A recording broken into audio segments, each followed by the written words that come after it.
वो आपत्तिजनक टिप्पणी अगर नहीं हटेगी तो टिप्पणी आगे भी जारी रहेगी।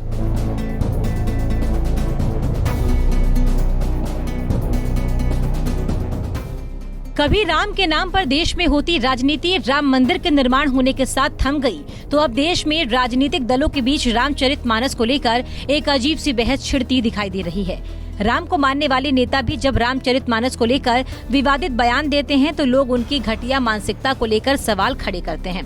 ताजा मामला यूपी में पूर्व मंत्री स्वामी प्रसाद मौर्य से जुड़ा है, जिन्होंने रामचरितमानस को लेकर कुछ ऐसा कह दिया जिससे पूरे देश में उनके इस बयान की कड़ी निंदा की जा रही है। दरअसल इन दिनों बाबा बागेश्वर धाम के पीठाधीश्वर पंडित धीरेन्द्र शास्त्री को लेकर खूब हो हल्ला मचा हुआ है।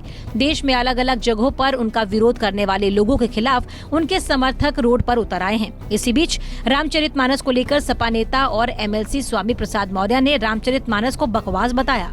उन्होंने कहा कि रामचरितमानस के कुछ हिस्सों पर मुझे आपत्ति है। तुलसीदास ने शूद्रों को अधम जाति का कहा है, जो सही नहीं है। देखिए, रामचरितमानस को लेके मुझे कोई एतराज नहीं है, लेकिन रामचरितमानस के कुछ अंश जिसमें जातियों को इंगित करते हुए, वर्ग विशेष को इंगित करते हुए, वर्ण विशेष को इंगित करते हुए कटाक्ष किया गया है, अपमानजनक टिप्पणियां की गई हैं। उन अपमानजनक टिप्पणियों को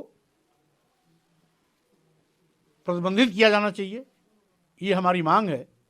जैसे उन्हीं चौपाइयों का एक अंश है कि जय वड़ाधम तेल कुम्हारा सुपच किरात कोल कलवारा, माने जातियों का नाम लेते हुए तेली, कुम्हार, सुपच, किरात, कोल, कलवार, इत्तेफाक है सभी हिंदू धर्म मानने वाले लोग, इनको अधम यानी नीच कहा गया है। इस शब्द से इन जातियों के लाखों करोड़ों लोगों को कहीं न कहीं उनकी भावनाएं आहत होती हैं।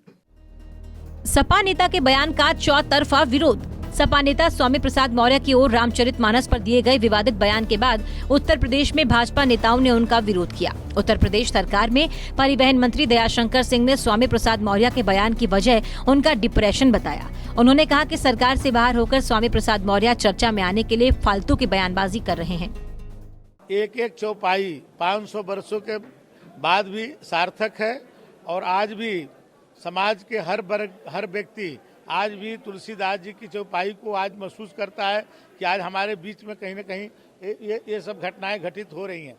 तो वो स्वामी प्रसाद मौर्य जी ने जो बयान दिया है वो डिप्रेशन में दिया है, क्योंकि वो राजनीति में जो जब से वो चुनाव हारे हैं वो जनता ने उनको नकारा है, तब से वो बहुत ही जो है दुखी है और अपने को चर्चा में लाने के लिए उन्होंने इस तरह का बयान दिया। रामचरितमानस को लेकर सपा नेता के विवादित बयान पर बीजेपी प्रदेश अध्यक्ष भूपेंद्र चौधरी ने सपा नेता के साथ ही समाजवादी पार्टी पर हमला बोलते हुए कहा, सपा की पहचान समाज में टकराव और वैमनस्य फैलाना है। अयोध्या में बाबरी मस्जिद के विध्वंस के समय भी सपा सरकार ने हजारों कार सेवकों पर गोली चलवाई थी, यही उनकी पहचान है। स्वामी प्रसाद मौर्य ने कहा है कि आज रामचरितमानस को बैन कर देना चाहिए, ये ग्रंथ धार्मिक ग्रंथ नहीं, क्या कहेंगे आप? अब ये उनके विचार हैं या उनकी पार्टी के विचार हैं, ये उन्हें समाज में, जनता में स्थापित करना चाहिए। उनकी पार्टी के विचार हैं तो वो पार्टी के लोग बताएं कि उनके पार्टी के क्या विचार हैं। और समाजवादी पार्टी के लोगों ने हमेशा समाज में वैमनस्यता, टकराव, तनाव की स्थिति पैदा की है और समाजवादी पार्टी की पहचान हमेशा हमारे प्रतीकों का अपमान करने की, समाजवादी पार्टी के समय ही समाजवादी पार्टी के जो बड़े नेता थे माननीय मुलायम सिंह जी, उनके समय ही कार सेवकों पर बड़े गोलीकांड हुआ था। अयोध्या में बड़ी संख्या में कार सेवकों का नरसंहार हुआ था। स्वामी प्रसाद मौर्य के बयान पर अपर्णा यादव का पलटवार। सपा नेता स्वामी प्रसाद मौर्य के रामचरितमानस के बयान पर प्रतिक्रिया देते हुए भाजपा नेता अपर्णा यादव ने कहा कि भगवान राम भारत का चरित्र है। राम किसी धर्म या मजहब के नहीं है।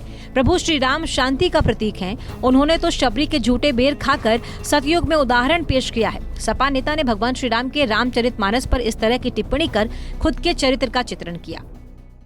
मैं समझती हूँ रामचरितमानस एक ऐसा ग्रंथ है जो कितनी भाषाओं में लिखा गया है और कितना बृहत है। इसको जब भी पढ़ता है व्यक्ति और जब भी इसका जो है चित्रण देखता है, टीवी पर हो, मंच पर हो, तो हमेशा नया जैसा प्रतीत होता है। इस तरीके की बात किसी भी राजनेता के कहने के लिए मुझे नहीं लगता कि ये उचित है और इस तरीके की मानसिकता रखना रामचरितमानस के बारे में ये बहुत ही निकृष्ट मानसिकता है। ये अपने आप के चरित्र के बारे में वो दर्पण कर रहे हैं और मैं समझती हूँ कि राम जी ने बहुत बड़ा उदाहरण दिया था जब उन्होंने सबरी के बेर खाए थे और वो भी झूठे बेर खाए थे। मैं समझती हूँ कि जो इस तरीके की बात कह रहे हैं उन्होंने रामचरितमानस को पढ़ा ही नहीं और पढ़ा क्या, उसको जीने का एक ढंग होना चाहिए। आज भी हम लोग ये कहते हैं कि राम जैसा ही हमारा पुत्र हो, अगर पुत्र हो तो श्री राम जैसा हो।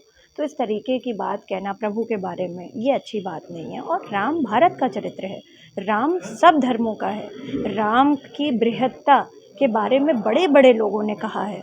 तो मैं समझती हूँ और हिंदुओं ने भी कहा है, मुसलमानों ने भी कहा है, क्रिश्चियंस ने भी कहा है।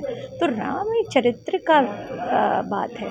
हमने और आपने भगवान को देखा नहीं है मगर उनके चरित्र के बारे में हमने सुना है और हम जब वो चीज़ महसूस करते हैं तो जब राम का नाम लेते हैं तो आराम मिलता है, तब शांति मिलती है। तो मैं समझती हूँ कि शांति के प्रतीक के बारे में इस तरीके की बात करना अच्छी बात। फिलहाल रामचरितमानस को लेकर विवादित बयान देकर घिरे स्वामी प्रसाद मौर्य ने अपनी सफाई पेश करते हुए ये भी बताया कि उन्होंने पूरी रामचरितमानस को लेकर ऐसा कुछ नहीं कहा, बल्कि उसके कुछ अंश को लेकर उनको आपत्ति है और अगर वो नहीं हटाई गई तो ऐसे बयान आगे भी जारी रहेंगे। कोई चंद्रमा पर यान लेके जा रहा है, कोई मंगल ग्रह पे जाने की तैयारी कर रहा है, कोई किसी ग्रह पे जाने की तैयारी कर रहा है और हमारे पाखंडी बाबा लोग हमारे देश को पाखंड की ओर ले जाना चाहते हैं, अंधविश्वास की ओर ले जाना चाहते हैं, ढोंग ढकोसलों की ओर ले जाना चाहते हैं। ऐसे पाखंडी बाबाओं के खिलाफ सरकार को आगे आकर के कानूनी कार्रवाई करनी चाहिए।